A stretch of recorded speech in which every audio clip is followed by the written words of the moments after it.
Good afternoon, everyone. I'm Maddie Clancy. I'm a senior engineer at Transgrid, and today I'll be presenting alongside Jacob Mercers from Baringa to discuss how we use PLEXOS to optimise system strength solutions for New South Wales.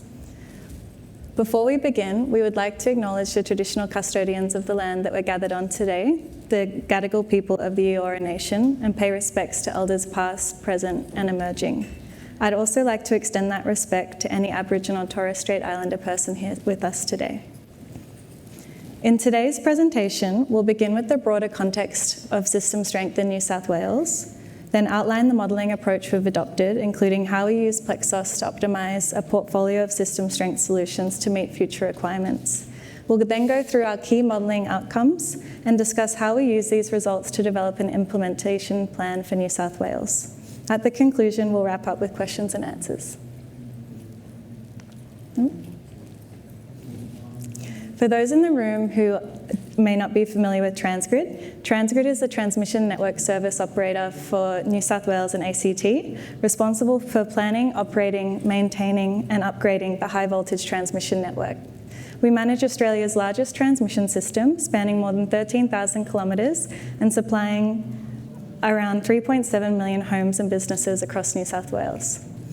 Forming part of the backbone of the national electricity market, Transgrid provides the infrastructure that moves electricity from generators to distributors and large customers, ensuring reliable flow of power flow across New South Wales.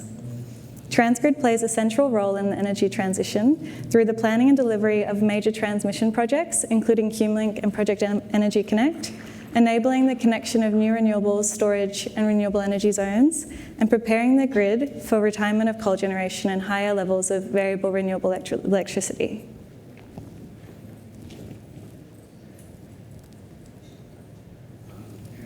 So what is system strength? System strength can be defined as the ability of the power system to maintain and control a stable voltage waveform, both during steady state operation and also following a disturbance, such as a sudden equipment failure, the trip of a generator or transmission line, or the sudden loss of solar generation due to cloud cover. To explain system strength, I like to use the analogy of a Jenga tower. When all the blocks are evenly and tightly placed, the tower is solid. You can remove a block or two, and although there may be a slight wobble, the structure remains stable because it has enough inherent strength to absorb the disturbance. That's similar to a power system with high system strength. There is a strong voltage control and sufficient fault current to keep the voltage waveform steady. If something trips, the system can absorb the event and return to a stable state. But as more blocks are removed or placed unevenly, the tower becomes fragile. Even a small movement can cause a noticeable wobble or lead to a collapse. This reflects a weak power system. In this situation, removing a gender block and adding it to the top of the tower is akin to removing or retiring a coal generator and adding new renewables to the system. With fewer synchronous machines and more inverter-based resources, there's less inherent support for voltage and fault levels. So when a disturbance occurs, the system has difficulty maintaining a stable voltage waveform. In essence, system strength is the power system's ability to remain steady and withstand disturbances. The power system has historically had sufficient levels of system strength, provided as a byproduct of synchronous generation, such as coal, gas, and hydro, from their normal operation within the energy market. As you can see from the chart on the left, we anticipate over the next decade to see over 80% of the coal generators in New South Wales retire. We therefore need to find new sources of system strength to replace this loss in system strength and maintain a stable system. At the same time, we expect a rapid uptake in renewable generators, which typically have grid-following inverters as their grid interface and require a strong voltage waveform to remain connected and to continue supplying electricity following a disturbance. These generators require additional system strength above the minimum level requirements that we have today.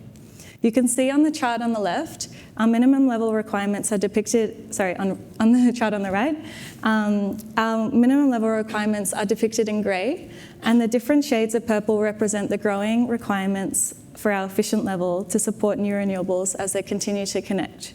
We therefore must urgently add new sources of system strength to ensure the power system stability and to ensure we can enable the connection of more inverter-based resources.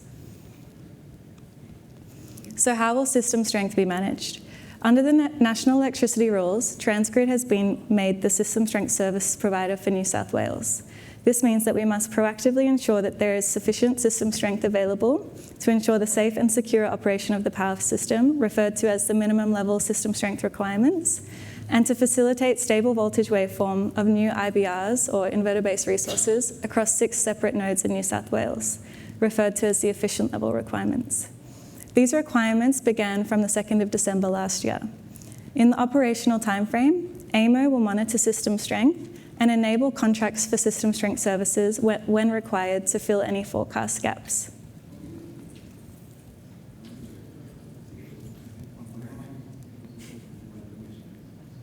I think we're missing a slide. We'll just go on to, cool. Yeah. No worries. Thanks, Maddie. My name's Jacob Messrs. I'm a senior consultant here at Baringa Partners. So Baringa is a consultancy that was founded in London 25 years ago. It's been down here in Australia for 8 years, split between offices in Sydney and Melbourne, and we cover both the NEM and the WEM, so the East Coast and the West Coast from Sydney and Melbourne. So we work at all points along with the electricity value chain, with the market operator, AEMO, with gentailers, developers, and of course network businesses like Transgrid. So I sit within our market fundamentals and transactions team, which is our market modelling team, and I'm here as a representative of that team, so please don't let me tell you I did all this work myself later on. It was very much a team effort. Brilliant. So globally, our energy and resources practice is what we're best known for, or most well known for.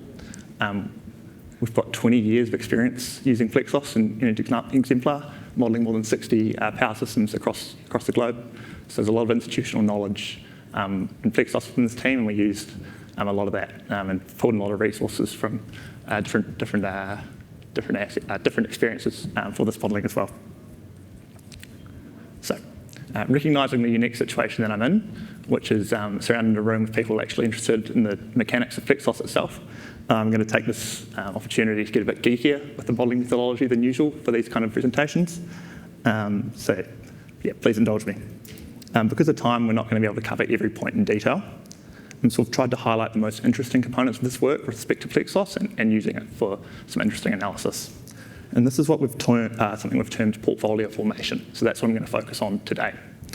So portfolio formation is how we integrated system strength constraints into PLEXOS, and we used it to form optimal portfolios of system strength solutions, which then fed into more traditional cost-benefit modelling that you might be familiar with.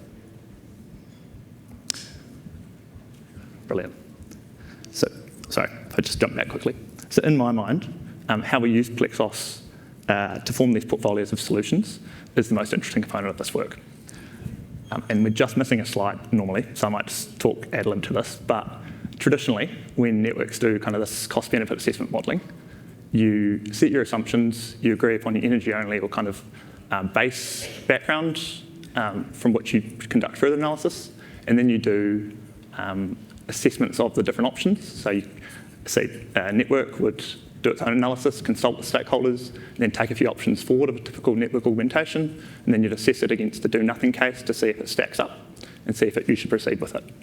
So in this case, system strength was too complex, or the challenge of system strength is so complex that you can't create these options, these portfolio options, outside of energy market modelling. So it's highly likely, if you were to construct these portfolios outside of PLEXOS or outside of an engine with wholesale market dispatch, you wouldn't get optimal solutions because system strength is fundamentally linked to wholesale market outcomes. That's why we took PLEXOS and used it twice. So first, to form these optimal portfolios of solutions, and then secondly, to assess them against each other, and a do-nothing case. The do-nothing case with system strengths context or situation is, of course, quite severe. So we were looking really at how we assess the different options against each other. Brilliant. Thank you for that. So let's zoom in on this portfolio formation process and why it was so tough that we had to do this extra stage. So I've separated things by colour to kind of help a little bit. So the first green kind of highlights the scale of the problem. So first we had the locational challenges and the need to co-optimise across 6 system strength nodes in New South Wales, which span the breadth of the state, from Armidale in the north to Darlington Point in the south. So to capture this, we incorporated 2 system strength constraints for each node within the model. So these are 12 individual constraints within the modelling, so that each constraint is represented equally and the model is actually identifying or treating everything evenly and making sure that it captures that locational aspect of the modelling, of the challenge. The second is what I've termed system strength dynamism, and the fact that the right-hand side and the left-hand side of these constraints, or how we've represented Transgrid's obligations, change year by year. So Maddie's mentioned this already with cold closures and how you've got exit of synchronous machines, which historically provided lots of the system strength. But it's also important to recognise you've got new entrants, such as SNOE 2, you've got additional interconnection, facilitating system strength across state borders because system strength doesn't stop at state lines. And you've also got network augmentations, which change how individual solutions or different assets can contribute to different nodes. Because importantly, and this is something to capture, individual solutions contribute to all nodes. So an asset in Sydney West will also contribute something to Darlington Point.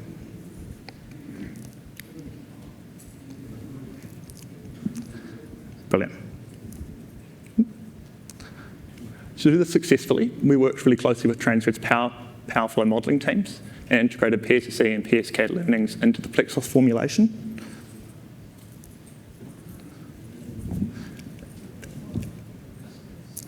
And the blue is how use of LT plan within PLEXOS. So the blue kind of talks to how we formulated the portfolios themselves. So we use LT planning phase within PLEXOS to do this, and adding in system strength constraints into the LT optimisation, because LT is designed to already optimise between new build, capacity expansion, and your dispatch decisions or unit commitment. So by adding the system strength constraints within LT, we reformulated the problem to be driving, so system strength constraints were driving the optimal build of these solutions, whilst also considering the mix of wholesale dispatch, because it goes back to this fundamental link between wholesale market outcomes and new build. If you were to simply take a gap or identify a gap and then build new build solutions on top of that, you wouldn't be capturing the ability of synchronous machines within New South Wales to generate more and meet this obligation at potentially a lower cost. So this is why PLEXOS really came into its own, because you're capturing both, or you're capturing 3 aspects: the system strength representation, the ability to build new assets, and the ability of dispatch, and meeting both the dispatch question, meeting demand, and the system strength obligations. And then purple here is problem size, and that's, I think, a bit of a nod to the modelling, the classic modelling ask, is that as you add more detail to challenges like this, your problem size, or you encounter challenges, so it gets more difficult. And there's a lot of competing trade-offs to go through when you do this type of analysis. And I talk about this in more detail later, but I think the key is that competing trade-off between the detail of dispatch and how much you can capture in terms of what's generating versus the new build and the amount of solutions you can consider at once, and how detailed you can get with the provision of assets from the system strength as well. Apologies, I talked a lot just then because we're missing a slide. Apologies about that. But hopefully this conceptual chart will demonstrate what I was talking about a bit easier. So you see here this light green represents the amount of system strength we used to get at a hypothetical system strength node as part of wholesale market dispatch. And you see these dotted red lines being the minimum and efficient level as Transgrid's obligations at that hypothetical system strength node. Now, what this portfolio formation process was doing was finding the optimal way to bridge the gap between the light green and those dotted lines, and finding the optimal mix of new build and increased dispatch of solutions to meet it. So this was done at 6 system strength nodes over 20 years.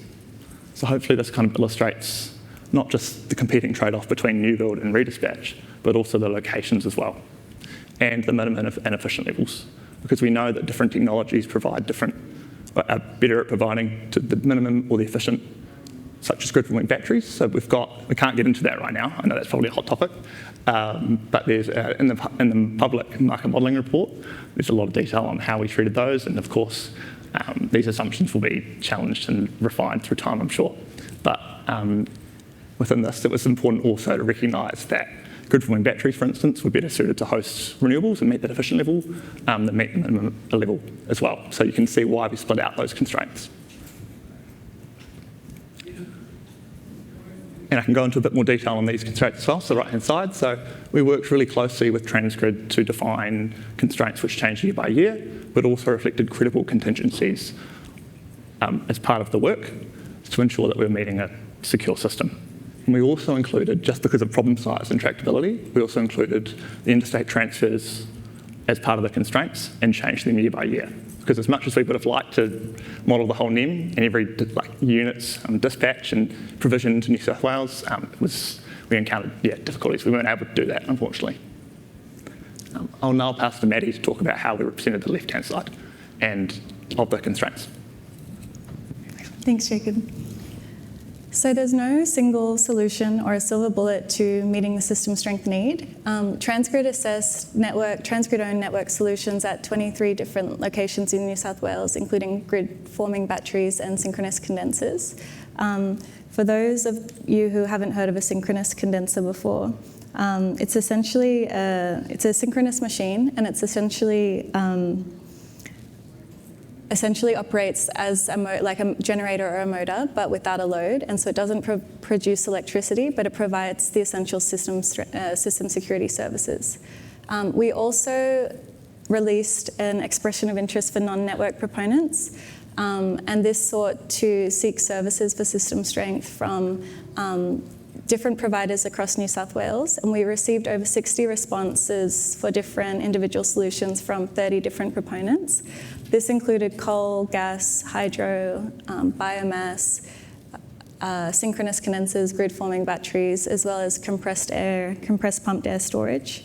And so in order to include these in our PLEXOS modelling, we needed to determine what the system strength contribution from each of these individual solutions was towards each of the 6 system strength nodes and how it changed over time.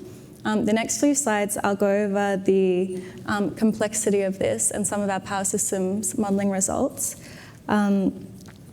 So we can see that system strength is a dynamic and non-linear characteristic. This diagram shows the contributions of all of the generators across the NEM towards 2 different system strength nodes in New South Wales, one being Darlington Point in the lower southwest of New South Wales, and one being Sydney West.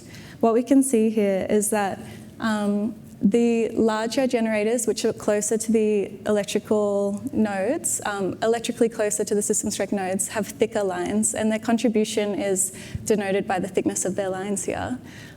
So system strength is correlated with how far away from the node it is, but then also its generator size. So larger generators will provide more system strength.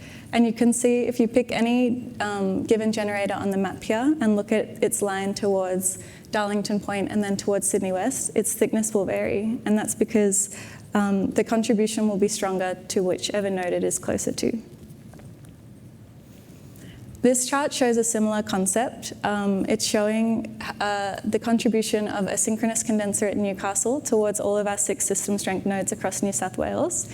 The y-axis is its contribution level, and the x-axis denotes what the total New South Wales synchronous machine capacity online is, or it reflects how many synchronous units are online, or what the fault current across New South Wales is. What we can see is that the blue line, which is the Newcastle node, has the highest contribution. That's because its contribution will be highest at its point of connection. And the lowest lines, the red and green lines here, Baringa and Darlington Point, are the lowest. And this is because the Newcastle synchronous condenser is furthest away from Baringa and Darlington Point.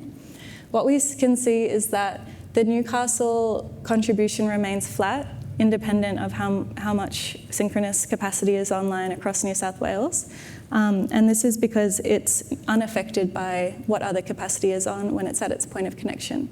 But all of the contributions towards all of the other nodes shows a diminishing and nonlinear trend, and that's because the further away, the more synchronous units are online, the impedance impacts how much system strength can reach the different nodes.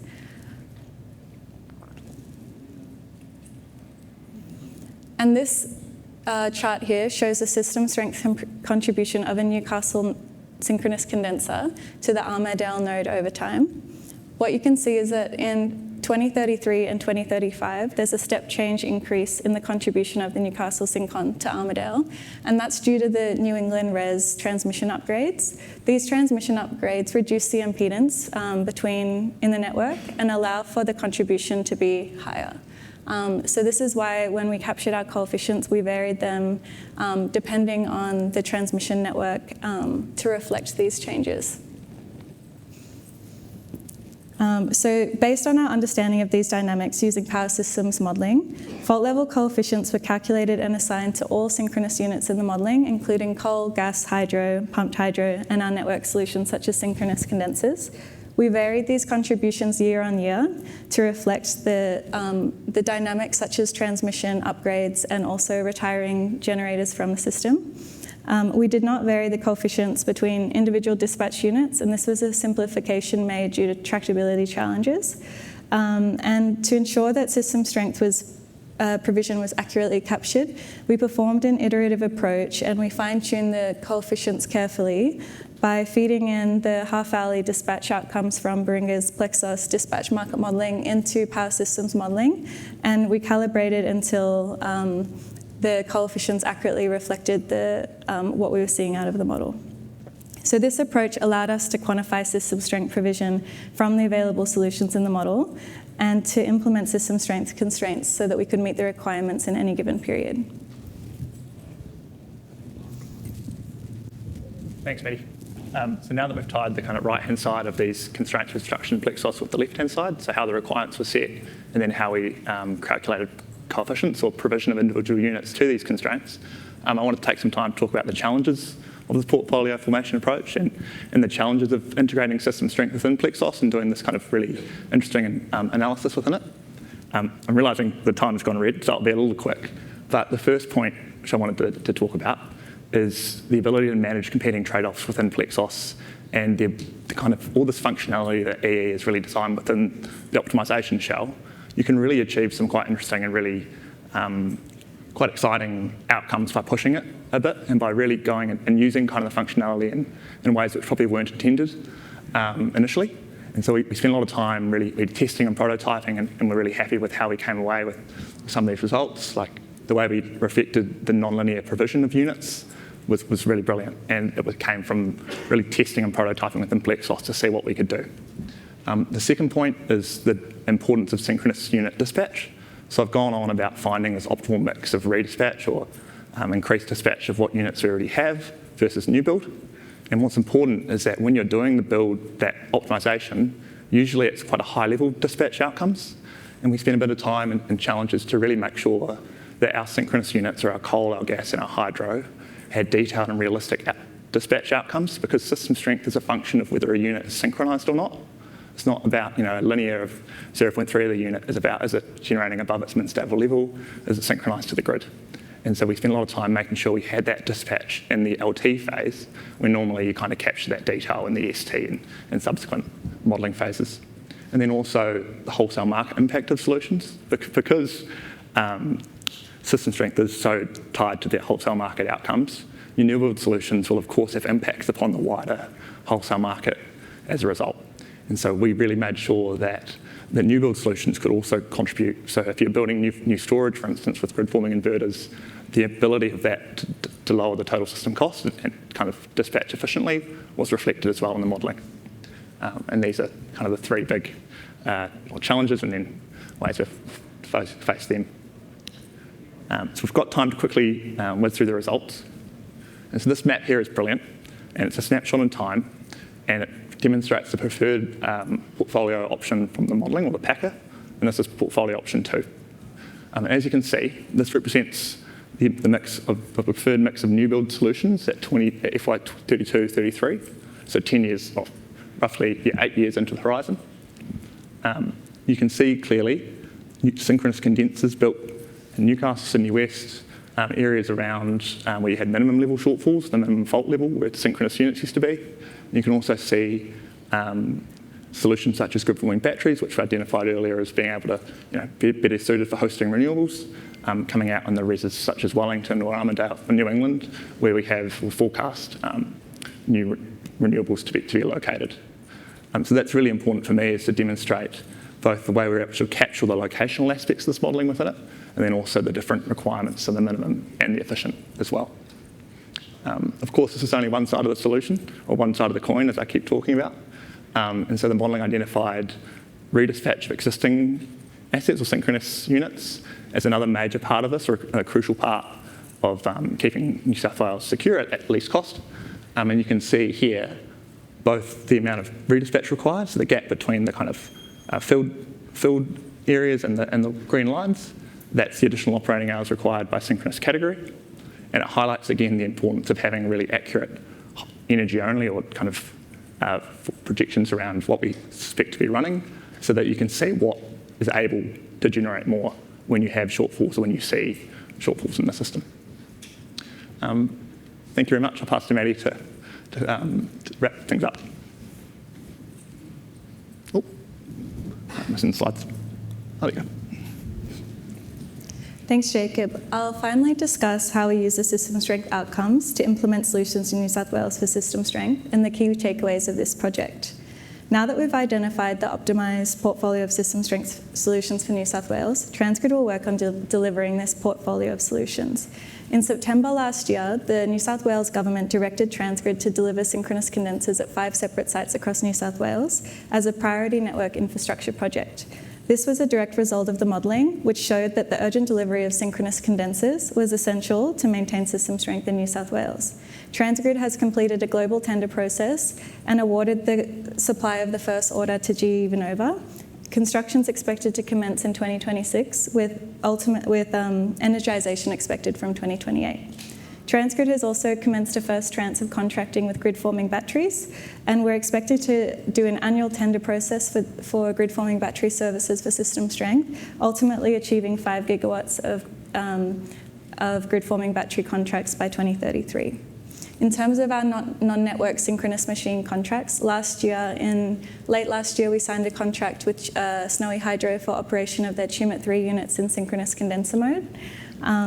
And we've identified the need for additional synchronous condenser services in coming years. We'll continue to monitor those needs as they grow.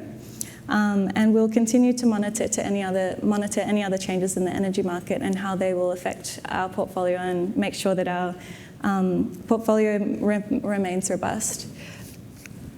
I think we're running out of time here, so I'll just quickly summarise our key takeaways and learnings. I've just noted down 5 key reflections. So the first one being that collaboration is essential, new challenges require new solutions, and working together and combining Transgrid's expertise in power systems modelling along with Baringa's market modelling capabilities and commercial expertise were very valuable in this project. Secondly, the flexibility of PLEXOS and enabling us to co-optimise system strength with energy and network constraints meant that we could have a single framework and lead to more realistic modelling results.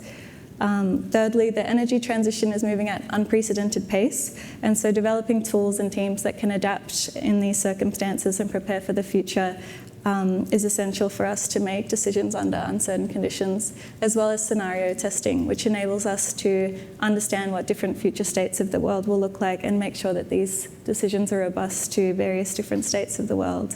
And finally, modelling frameworks like PLEXOS have allowed us to communicate results to our stakeholders and align and accelerate progress, for example, with the New South Wales Government for acceleration. So thank you for listening, and we'll be available in the networking sessions if you have any questions.